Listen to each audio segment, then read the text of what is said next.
ஓம் ஸ்ரீ மகா பெரிவா சரணம். ஓம் ஸ்ரீ மாத்ரே நமஹ.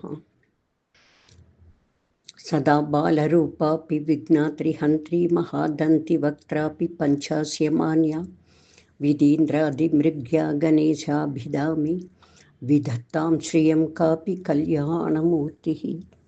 மாதக்ஷணம் ஸ்னபய மாம் தவ வீக்ஷிதேன மந்தாக்ஷிதேன சுஜனை அபரோக்ஷிதேன காமாட்சி கர்ம திமிரோத்கர பாஸ்கரேண ஸ்ரேயஸ்கரேண மதுபத்யுதி தஸ்கரேண. சதாசிவசமாரம்பாம் சங்கராச்சாரிய மத்யமாம் அஸ்மதாச்சாரிய பரியந்தாம் வந்தே குரு பரம்பராம். ஸ்ருதி ஸ்மிருதி புராணானாம் ஆலயம் கருணாலயம் நமாமி பகவத்பாதம் சங்கரம் லோகசங்கரம். அபார கருணா சிந்தும் ஞானதம் சாந்தரூபிணம் ஸ்ரீசந்திரசேகர குரும் பிரணமாமி முதான்வகம். ஐங்கார ஹ்ரீங்கார ரகஸ்யயுக்த ஸ்ரீங்கார கூடார்த்த மகாவிபூஜ்ய ஓங்கார மர்ம பிரதிபாதினீभ्यां நமோ நம ஸ்ரீ குரு பாதுகாभ्याம். அனைவருக்கும் என் மனப்பூர்வமான புத்தாண்டு நல்வாழ்த்துக்கள். மேலும் மேலும் கிரந்தங்களை கற்போம். ஆன்மீக பாதையில் அம்பாளின் அனுக்கிரகத்தோடு பயணிப்போம். மீன்கள் குளத்து அழுக்கை உணவாகத்தான் சாப்பிடுகிறது. ஆனால் அதன் பயன் குளம் சுத்தமாகிறது. அதுபோல நாம் அனைத்தையும் கற்பது தெரிந்து கொள்ளத்தான். ஆனால் நம்மை அறியாமல் நம் சித்தம் சுத்தமாகிறது, மனம் விசாலமாகிறது, சத்சங்கத்தில் ஈடுபாடு வருகிறது. அகங்காரம் மமகாரம் என்பது மறைகிறது. அனைத்திற்கும் காரணம் அந்த அகிலாண்டேஸ்வரி என்கிற சரணாகதி மனப்பாங்கு வந்து விடுகிறது. இதுவே நம் மன ஆரோக்கியத்திற்கும் உடல் ஆரோக்கியத்திற்கும் நாம் பெறும் சன்மானம். மீண்டும் உங்கள் அனைவருக்கும் புத்தாண்டு நல்வாழ்த்துக்களை கூறி 83வது ஸ்லோகத்தை சேர்ந்து படிப்போம். நன்றி. சென்ற 82வது ஸ்லோகத்தில் அம்பாளின் தொடை மற்றும் முழங்கால் முட்டியை வர்ணித்திருந்தார் பகவத் பாதாள். இந்த 83வது ஸ்லோகத்தில் முழங்கால்களுக்கு கீழ் பாதத்திற்கு மேல் உள்ள பகுதியை வர்ணிக்கிறார். தேவியின் 2 கால்களை மன்மதனுடைய அம்பரா தூணிகளாக வர்ணிக்கிறார். அம்பரா தூணி என்பது மன்மதனின் மலர் அம்புகள் வைக்கப்பட்டிருக்கும் சாதனமாகும். மன்மதனை சம்பந்தப்படுத்தாமல் பகவத் பாதாள் தேவியின் சரீர அமைப்பை வர்ணிக்கவில்லை. இதை நாம் தெரிந்து கொண்டிருக்கிறோம் அல்லவா? தேவியின் 2 பாதங்களின் விரல் நகங்கள் அந்த மலர் அம்புகளின் கூர்மையான பாகங்களை நினைவூட்டுவது போல் இருக்கிறதாம். தேவியின் விரல் நகங்கள் பளபளப்பாக இருக்கிறதாம். அம்புகளின் கூர்முனைகள் இருப்பது போல் கூர்மையாகவும் இருக்கிறது. இதற்கு காரணம், அதாவது அவள் விரல் நகங்கள் சோபையுடன் விளங்க காரணம், இந்திராதி தேவர்கள் அடிக்கடி அம்பாளின் பாதங்களில் தங்கள் ரத்ன கற்கள் பதித்த கிரீட்டம் படும்படி நமஸ்கரிப்பதால் விரல் நகங்கள் அந்த ரத்ன கற்களால் சாணை பிடிக்கப்பட்டார் போல் கூராகவும் பளபளப்பாகவும் இருக்கிறதாம். மன்மதனுக்கு 5 மலர் பானங்கள் தான், ஒரு அம்பரா துணிதான். ஆனால் பரமேஸ்வரனை ஜெயிக்க தேவியிடம் தன் தவ வலிமையால் இன்னும் ஒரு அம்பரா துணி 5 மலர் அம்புகளை பெற்றானோ, அவைதான் தேவியின் ஜங்கா என்று வர்ணிக்கப்படும் 2 கால்களும் 10 விரல்களாக விளங்குகிறதோ என்று வியக்கிறார் இந்த ஸ்லோகத்தில் பகவத் பாதாள். இனி ஸ்லோக வரிகளும் அதன் அர்த்தங்களும். பராஜேத்தும் ருத்ரம் த்விகுணச்சர கர்ப்பௌ கிரிசுதே. ஹே கிரிசுதே, பர்வதராஜனின் புத்திரியே, பரமேஸ்வரனை ஜெயிப்பதற்கு தனது 5 பாணங்கள் போதாமல் 10 பாணங்களாக செய்து அதை உள்பாகத்தில் வைத்து நிஷங்கௌ ஜங்கேதே விஷம விஷிக்கோ பாட அக்ருதா. ஜங்கே அதாவது உன்னுடைய முழங்கால்களுக்கு கீழ்பாகத்தை நிஷங்கௌ நிச்சயம் 2 அம்பரா தூணிகளாக செய்திருக்கிறான். தே அதாவது மன்மதன். உன்னுடைய முழங்கால்களுக்கு கீழே உள்ள பாகத்தை 2 அம்பரா தூணிகளாக அமைத்திருக்கிறான் மன்மதன். யதக்ரே திருஷ்யந்தே தசச்சர பலா பாதயுகளி நகாக்ரசத்மானஹ. யாதொரு அம்பரா தூணியின் நுனியில் 10 பாணங்களின் இரும்பு நுனிகளும் 2 பாதங்களின் நகங்களின் முன்பாகவே இருக்கிறதோ, சுரமகுட்ட சாணைக்க நிசிதா, அந்த நகங்கள் தேவர்கள் உன் பாதத்தில் விழுந்து விழுந்து நமஸ்கரிக்கும் பொழுது அவர்களின் கிரீடங்கள் அதன் மேல் பட்டு பளபளப்பாக கூர்மையாக இருக்கின்றனவோ என்று சொல்கிறார் பகவத் பாதாள்.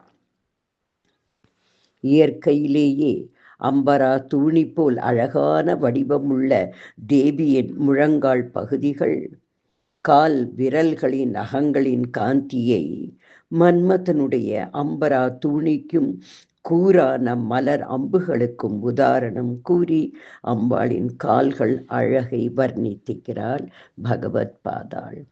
அம்பாளின் கால்களின் அழகு பரமேஸ்வரனை காம விகாரத்தை அடைய வைத்ததாம். இப்படி மன்மதன் ஈசனை வென்றுவிட்டதாகவும் கூறுகிறார் பகவத் பாதாள்.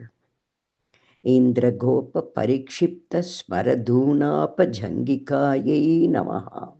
ஓம் தத் சத். இனி 84வது ஸ்லோகம். ஸ்ருதீனாம் மூர்தானோ தததி தவயௌ சேகரதயா மமாப்யேதௌ மாதः சிரசி தயயா தேஹி சரணௌ. யயோபாத்யம் பாதः பசுபதி ஜடாஜூட்டதட்டினே யயோர்லாக்ஷா லக்ஷ்மீः அருணஹரிச்சூடாமணிருச்சிः. சென்ற 83வது ஸ்லோகத்தில் அம்பாளின் கால்களையும் விரல் நகங்களின் அழகையும் வர்ணித்திருந்தார் பகவத் பாதாள்.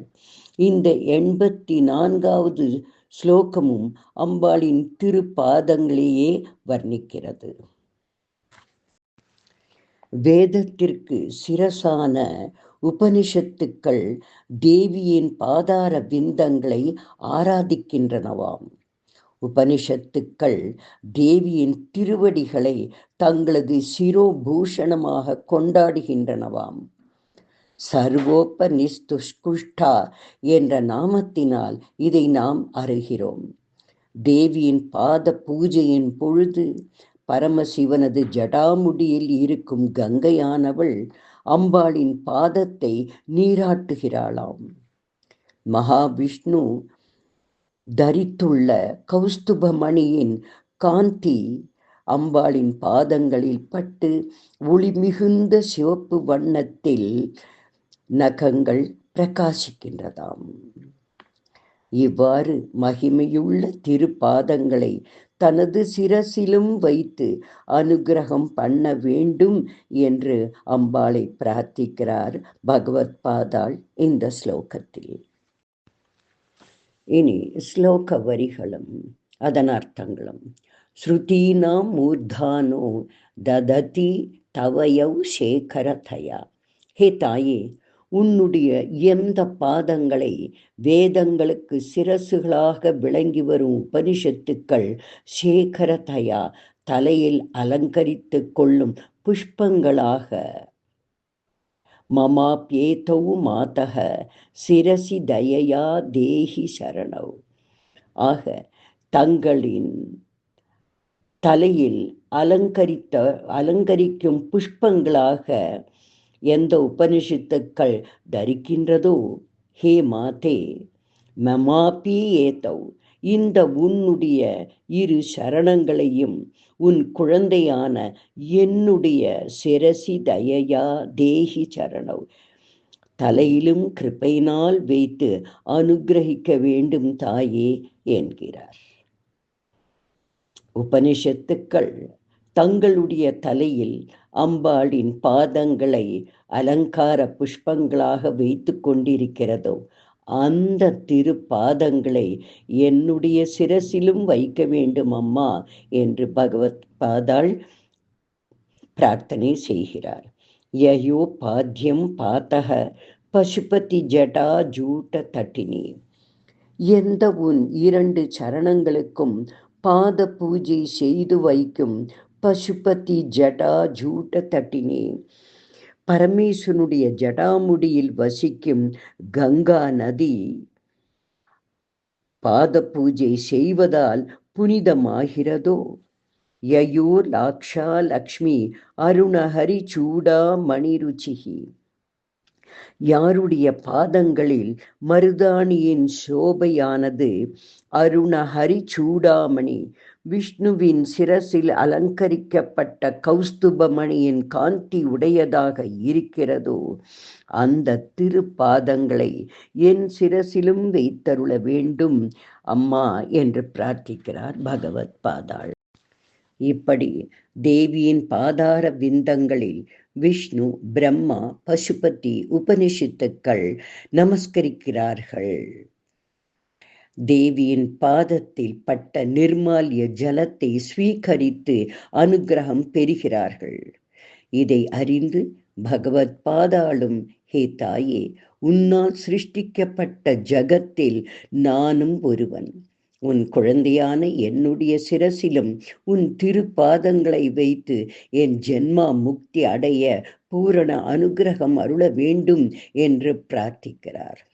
நாமும் இந்த ஸ்லோகத்தை பக்தியுடன் பாராயணம் செய்து அம்பாளின் திருவடிகளை நம் சிரசின் மேல் அல்ல அவள் திருப்பாதங்களை பணிந்து வழிபட பாக்கியம் கொடுத்தாலே போதும்.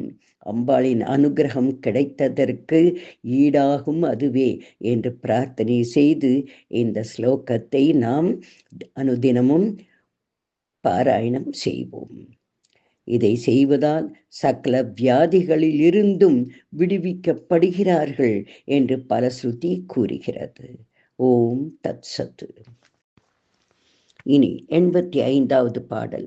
நமோ வாக்கம் ப்ரூமோ நயனமணியாய பதயோ தவாஸ்மை த்வந்த்வாய ஸ்புடருச்சிரசாலக்த கவதே அசூயத் யத்யந்தம் யதபிஹனனாய ப்ருஹயதே பசூனாம் ஈசானஹ பிரமதவன கங்கேலி தரவே. இந்த ஸ்லோகத்தில் தேவியின் பாதார விந்தங்களை போற்றுகிறார் பகவத் பாதாள். தேவியின் திருவடிகள் அவளை சேவிக்கும் பக்தர்களுக்கு பரமானந்தத்தையும் ஜென்ம சாப்பல்யத்தையும் கொடுக்கும் மகிமை பெற்றதாகும். சென்ற ஸ்லோகத்தில் தேவியை மாதாவாகவும் பக்தர்கள் அவளின் குழந்தைகளாகவும் மாத்ரு புத்திர பாவத்தை அனுசரித்து நமஸ்கார செயலை வலியுறுத்தினார்.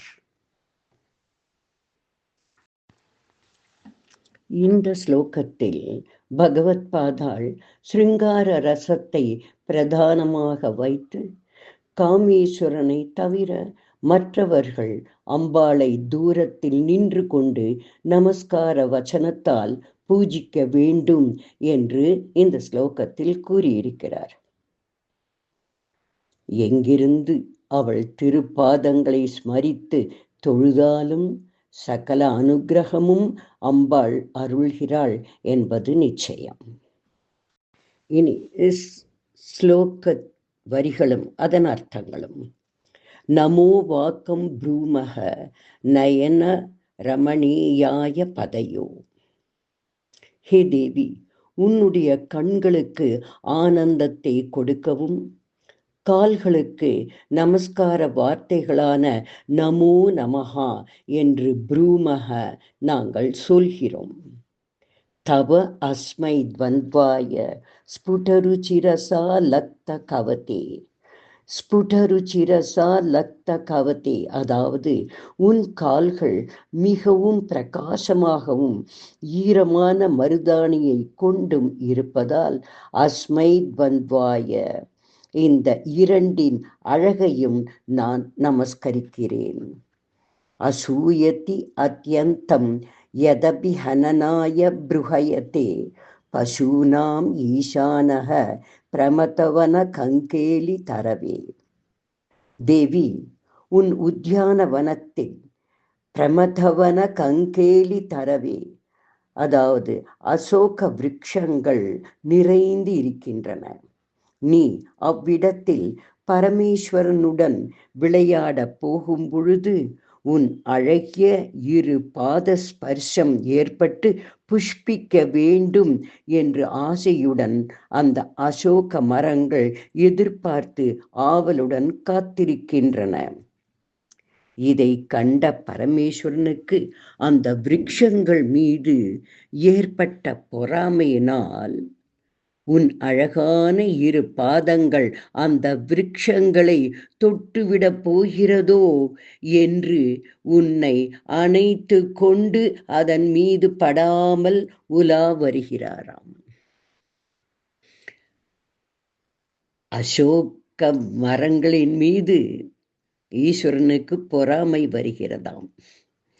எங்கு தனக்கு மட்டும் சொந்தமான அந்த கால்கள் அந்த அசோக மரத்தின் மீது பட்டுவிடப் போகிறதோ என்று பாதுகாப்பாக அம்பாளை அப்புறமாக அழைத்து செல்கிறாராம். என்னே பகவத் பாதாளின் கற்பனை.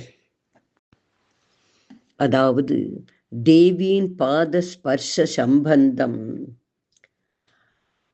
அவள் பாதங்களை தொட தனக்கு மட்டும்தான் அதிகாரம். மற்றவர்கள் தூரத்திலிருந்தே நமஸ்கார வச்சனம் கூறி தொழ வேண்டும் என்று ஈசன் நினைப்பது போல மிக அழகாக ஸ்ருங்கார ரசத்துடன் இந்த 85வது ஸ்லோகத்தில் தேவி பாதார விந்தங்களை ரசனையுடன் வர்ணித்திருக்கிறார் பகவத் பாதாள். சிஞ்சான மணிமஞ்சீர மண்டித ஸ்ரீபதாம்புஜாயை நமஹாம். ஓம் தத்சத். ஓம் ஸ்ரீ மாத்ரே நமஹ. அதிமதுரசாபஹஸ்தாம் அபரிமிதாமோகபாணசௌபாக்யாம் அருணாம் அதிசயகருணாம் அபிநவகுலசுந்தரீம் வந்தே. ஸ்ரீவித்யாதீசரச்சிதச்சூர்ணிகா श्रवणपठनानन्दितानां सम्प्राप्तित आयुरारोग्यसौन्दर्यविद्या बुद्धि पुत्रपौत्रकलत्रै ऐश्वर्यादिसकलसौख्यप्रदे श्रीत्रिभुवनेश्वरी श्रीमत्कमलाम्बिके पराशक्ते मातः नमस्ते नमस्ते नमस्ते. पाहि मां पाहि मां पाहि मां देवी तुभ्यं नमः.